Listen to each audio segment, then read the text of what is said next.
जैसा कि आप देख रहे हैं, हम आए हुए मसौरी में और हमारे साथ महिला कार्यकर्ता हैं भाजपा के, और हम जानेंगे कि से आज जो है एनडीए के साथ जो है चुनाव भाजपा लड़ रहे हैं।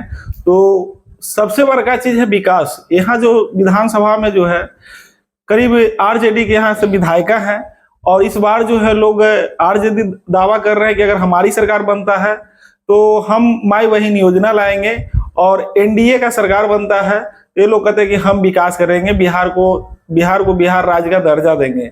अब देखना ये है कि कौन काम करेंगे और किन की बातें जो है हवा रहेगा। तो सबसे पहले तो हमारे चैनल में आपको स्वागत है जी। क्या कहेंगे, तो क्या लगता है कौन विकास करेगा? एनडीए की सरकार तो आप देख ही रहे हैं। एनडीए की सरकार अभी जो चुनावी समर चल रहा है वो तो बात की बात है, किसकी सरकार बनेगी, और बनेगी एनडीए की ही सरकार बनेगी, ये भी तय है। तो एनडीए की सरकार वर्तमान में जो की है अपने बिहार के लिए, अपने राज्य के लिए, शायद कोई सरकार कर पाता, क्योंकि पहले भी सरकार थी, राजद की सरकार थी। गली मोहल्ले से निकलना मुश्किल था, घरों से लोग महिलाएं तो क्या पुरुष भी नहीं निकलते थे। दिन में अगर 12 बजे दिन में मोटरसाइकिल लेके जाते थे तो बस डर लगता था कि कब छीना जाएगा, और सच में छीना जाता था उनका।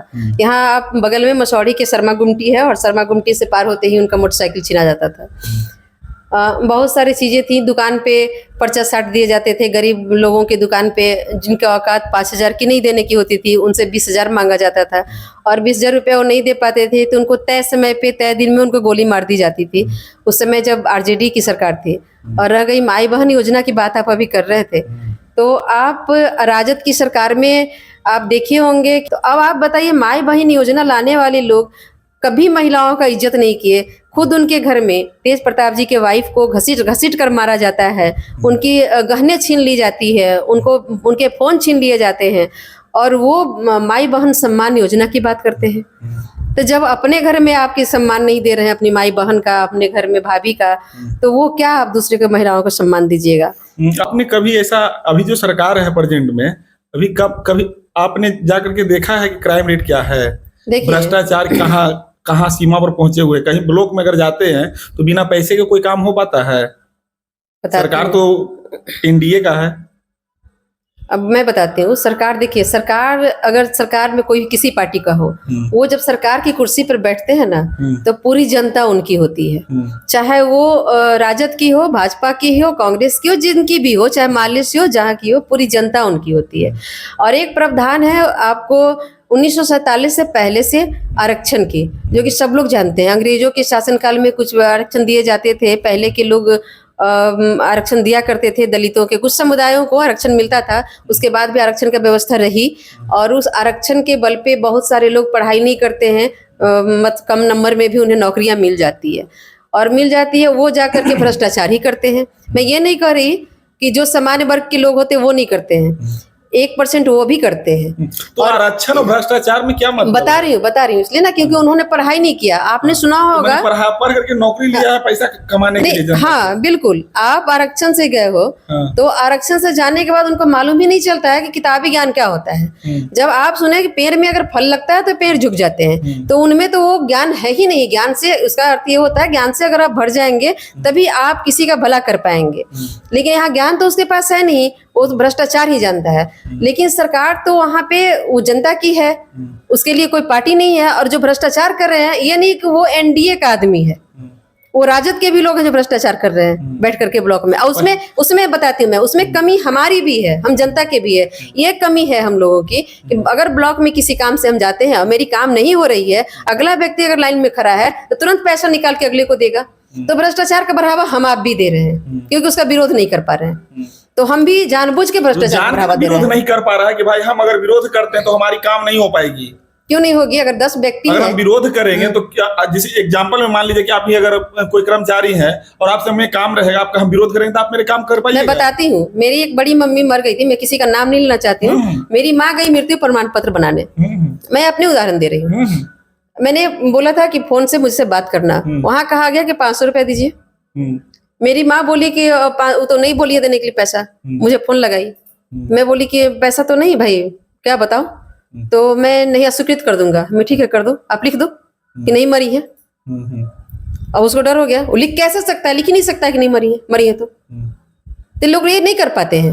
तो बोला ना आखिर किसे अस्वीकृत फिर कर बना देंगे। दिया ना, जब मैंने बोला कि ठीक है आप लिख दो, उसने बना दिया ना, मैं वही डर के 500 रुपया दे देती, उसे तो अच्छा ही लगेगा ना।